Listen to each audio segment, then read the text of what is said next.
How do we help our clients minimize their tax liability while staying compliant with the law? I did a video called Order, and when someone is first reaching out to us, they don't understand the answer, so they're in a confusion about it.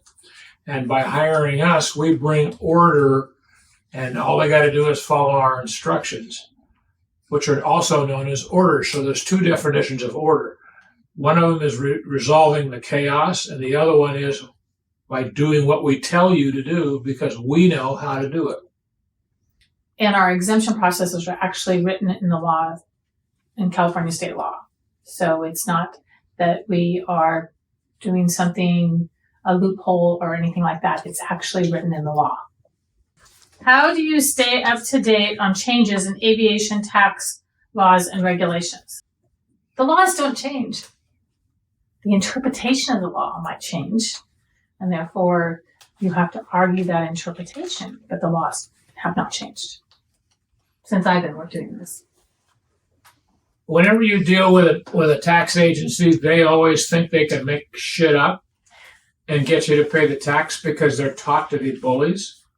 And anybody that works as a tax agency that doesn't apply to you, I apologize to you. The rest of you, you know I'm telling the truth. Okay, your turn.